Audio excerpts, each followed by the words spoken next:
We are here with GM Jorden from FOREEST. You today have the honor to play four-time world champion Viswanathan and also rapid chess champion in the moment. So how were your thoughts when you knew that you would play him? Yeah, I thought it would be a very hard game, but of course I was at the other time I was very happy to play because I don't get so many chances to play such a strong player like Anand. Yeah, so I was okay. I thought I give my best and I will see how it goes. I didn't have so many expectations, so didn't have so many experience playing against such a strong player. But I thought, okay, let's just see how it goes. I have the white pieces, so I am. So I shouldn't lose necessarily, yeah. You were not scared, so. Okay, a little bit scared. All right, yes. I Show will how show it the goes. game. Yeah, actually I had some time to prepare. So I prepared this, and now I actually only prepared the Berlin defense, which is knight f6, which he usually plays. But against me he chose to go a6, which he also knows very well, of course, so I went here. Castle, it's all kind of a big main line. So bishop e7, d3, b5, bishop b3. This is all very known, so it's not so interesting to talk about it. And now I went rook e1, which is not so common. The main move here is actually knight c3, but I thought, okay, he will know this much better than me, so I thought, let's try a little different setup with rook e1. Okay. The point is that now sometimes I can also play my knight to d2, and it's not yet committed to the c3 square. He went knight b8, which is a common theme. The knight is better placed on d7. Knight d2, knight d7. And actually, I thought this is the most normal move, but I thought maybe he will go knight c5, bishop a2, and bishop e6. And he will exchange the bishops and will be probably very equal. So I thought maybe it's clever to play bishop a2 first. And if he tries to do the same now with knight c5, I might have this extra option of playing d4. Yeah, I see. So he didn't go for that. He went for the move c5, which is also very typical for a Spanish game. So knight f1. And now he played this knight b6 move, which is very interesting. I didn't know about this plan yet, but the idea is that he will very often try to shut my bishop out, and it will be stuck on a2 with little scope. So the knight is very well placed to support this c4 idea. And here I was choosing between many different plans myself. I consider bishop g5, knight e3. Knight e3, the point is to control these squares on d5 and f5, but in the end I chose to go to g3. The point is that my bishop still can go to g5, and when it's on e3 my bishop will be blocked. Okay. So I went here. But now of course my control over the squares d5 and f5 is not so great anymore, so I have to try to go for a kingside attack. Yeah. He went here. He's still trying to reinforce the c4 idea with his queen on c7. So I actually didn't think I can do too much about it. In the end he will play it, probably. So I just decided to go with my plan. Knight h4. I want to put a knight on f5, so trying to disturb him on the king side. He went g6, which is logical to prevent knight f5.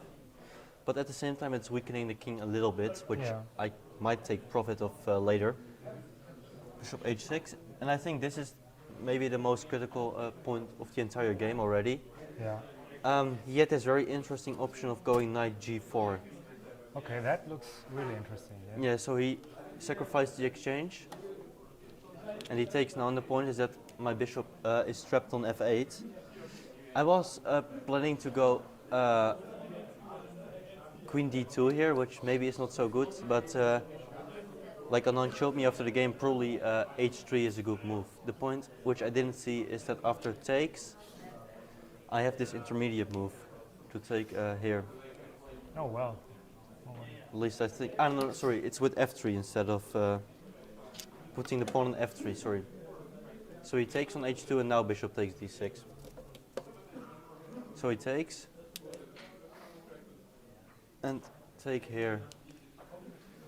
Okay, so I'm in exchange up, but he has a lot of dark squares control, but probably white is quite fine after something like this.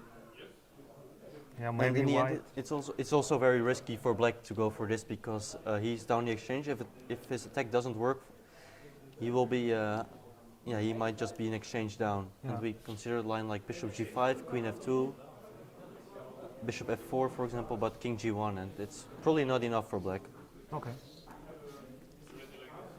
So he didn't go for this. Instead, he played the simple rook e8. It's a pity. I would love to see this. Yeah, I was also very afraid of it. So I thought, okay, I hope my calculations are all right, you know. But okay, in the end, I thought, okay, well, if anything goes wrong, at least we have a nice game, yeah. So Yeah. and his bishop is here. So he went for rook e8, queen d2. Yeah, it looks nice for white now with a lot of knight f5 ideas coming, but he found a simple way to relieve all the pressure with knight g4. Yeah.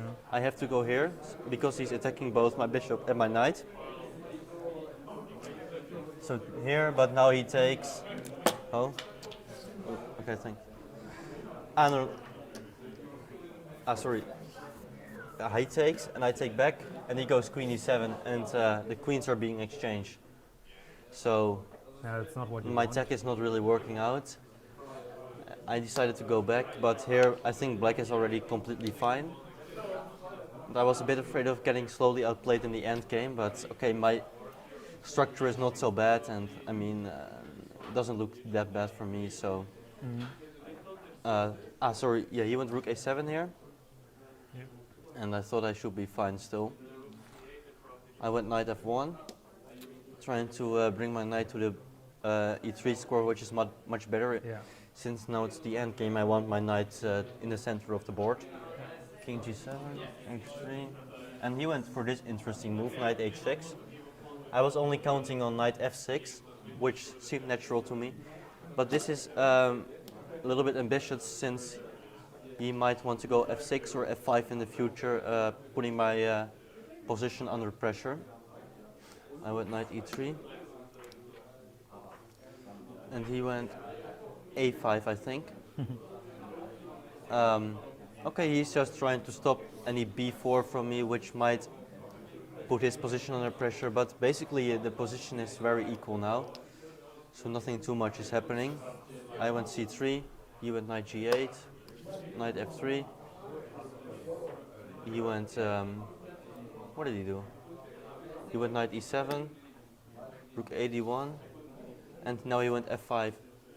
So up to here it was quite normal, and here I was suddenly starting to feel some pressure since he got in f5, and possibly later on he would like to go f4, for example, and start some kind of King's Indian attack on without queens. Yeah. But of course it's not I so would much. I would love to see this move here. Yeah. But that's why I put my knight here. Like if the knight was here, it would have been possible maybe, but now. Yeah, that's a very important piece. Yeah, it's protecting the d5 square, and also d5 will lose control over e5. Yeah. So it's never really possible, you think? Okay, not now. Maybe in the very distant future.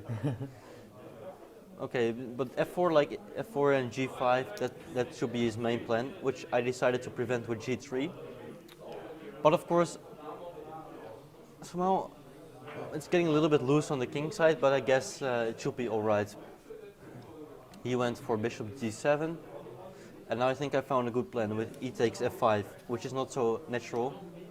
But I realized I have to do something, otherwise my position will really not be so pleasant. What was the time situation? Was that ever an issue? I was a little bit down on the clock. I think I had like 20 minutes left, and he had maybe 40 around this point.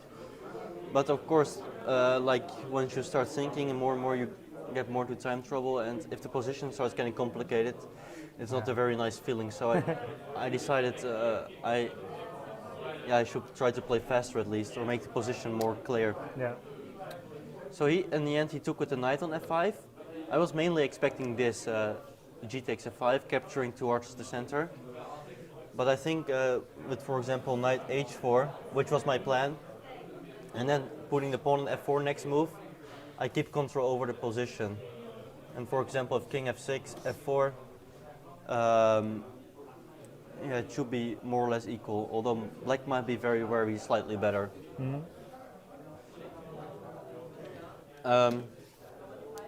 So he took after ef5, he took with the knight, which also looks nice. But now I have this move, which I planned, and suddenly a threat is to go with my knight to e4, attacking this pawn on d6. Yeah.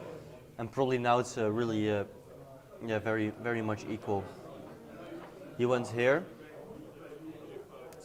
and now I found this idea with giving a check. He has to go back, since king f6 fails due to knight g4. And now I go back again.